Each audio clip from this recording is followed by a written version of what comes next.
Hello, everyone. This is the Uncut Podcast, and today's episode, I want to focus on something that has once again shaken our nation: the continued loss of young Gambian lives to the sea. We call it the back way, but let's be honest, that phrase doesn't capture the fear, the desperation, or the finality of what it really is.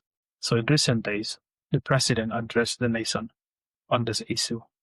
He spoke about parental responsibility, about government limitations, and he used words as strong as suicide.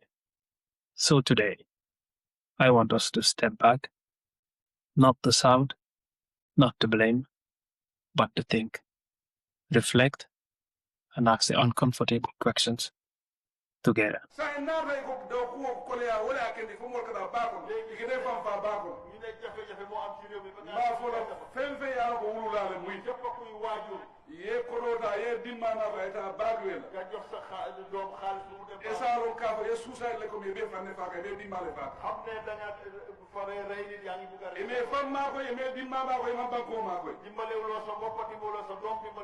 Let me say this because this is where the conversation usually goes wrong. These are not reckless young people chasing fantasies. These are young people responding to a reality that feels closed up. Because no young person wakes up one morning and says, "Today I want to die at sea." That's not how this works. They leave because they feel stuck. They leave because they feel invisible. They leave because they feel unheard. Yes, sometimes parents give money. But let me ask this again. Why would a mother sell her jewelry? And why would a father sell the only plot of land he has or his livestock? Is it because they want their child to die? Or is it because they have lost faith that staying home would never lead to a future? That distinction matters because desperation does not come from recklessness. Now let's talk about responsibility. Yes, parents have responsibility. Yes, individuals making choices. But leadership carries a greater responsibility because when an entire generation is willing to risk death, that is no longer an individual problem. That is a national signal, a signal that hope is running out. When leaders say government cannot do everything, that may be technically true, but government must do enough to make staying feel positive, enough to make dignity achievable, enough to make dreams local, not foreign.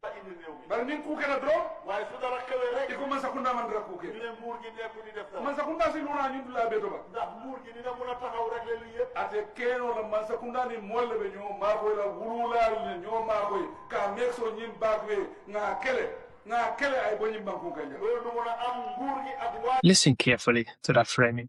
It shifts the burden downwards, from systems to households, from policy to parents. And that's where many Gambians felt disappointed.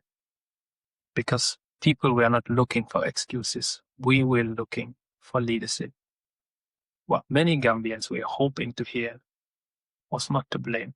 We were hoping to hear a clear plan, accountability, urgency, and empathy. We were hoping to hear, "We haven't done enough, and here is what changes now." Because acknowledgement heals, deflection doesn't, and the silence around the root causes only pushes more young people towards the sea. Stopping the back way isn't about warnings alone. It's about making staying viable. That means real youth employment with decent wages, not promises. Skills training linked to actual job market. Dignity, not survival.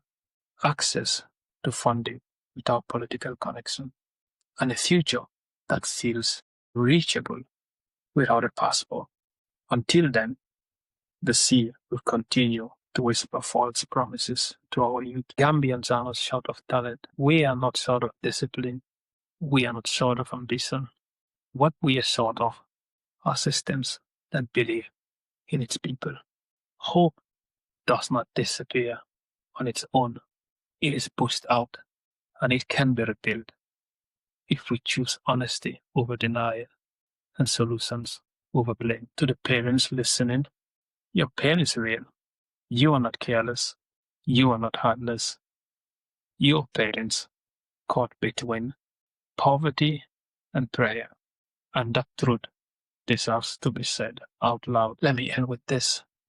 If we truly want to end this back way, we must stop treating it as an individual failure. It's a policy failure, a system failure, and a leadership challenge. Until hope becomes affordable at home, the sea will remain an option for our youths. So if this episode made you think, please share it. I am Abu, and this is the Uncut Podcast.